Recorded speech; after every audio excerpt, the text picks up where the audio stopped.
Who uses the mikvah? Now that we know what a mikvah is, let's learn about who uses it.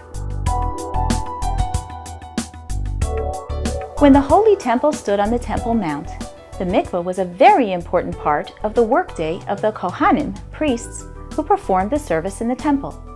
Before they walked on the temple's holy ground, they would immerse in the mikvah. Indeed, many ancient mikvaos have been uncovered in the archaeological digs surrounding the Temple Mount, attesting to its ancient historical use.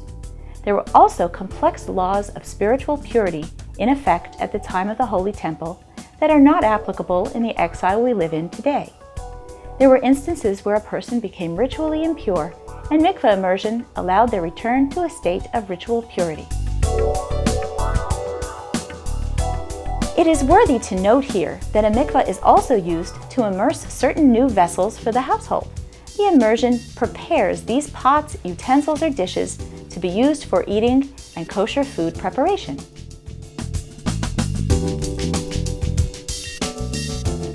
Mikvah is used by converts as the final step in the conversion process.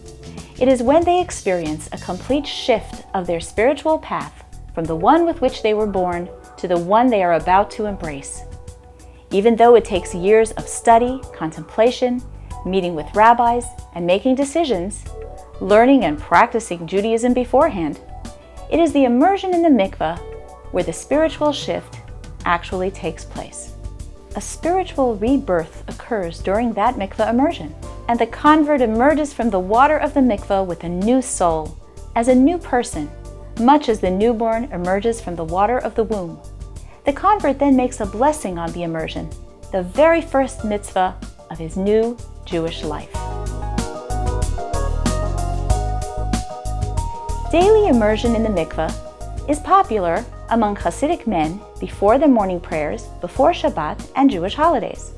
Most men make an effort to go before Yom Kippur in preparation for the spirituality of the day. The use of mikvah by men is not accompanied by a blessing, since it is a minhag, a custom, not a law. If a man does not go to the mikvah, he is not failing to perform a mitzvah.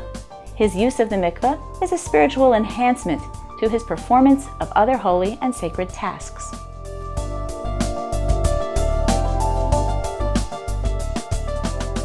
While all of the previously mentioned uses of mikvah are part of Jewish life, the most important use of mikvah by far is by married Jewish women. Every married Jewish woman has a holy commandment to immerse at various times during her marriage, beginning with the bridal immersion before the wedding day.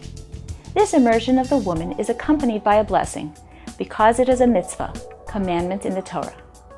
The mitzvah for mikvah immersion is so precious that care has been taken that even women with special needs or physical challenges may participate in its practice. The mitzvah for Jewish people to keep the laws of mikvah and taharat hamishpacha, family purity, while married, has been entrusted to the woman. She keeps this mitzvah on behalf of herself and her husband, and its spiritual effect rests on their marriage and their children. A man cannot keep these laws without his wife's cooperation and without trusting her personal integrity and knowledge every step of the way. The Almighty gives a married Jewish woman complete trust. Her word determines the status of a couple's most intimate relationship.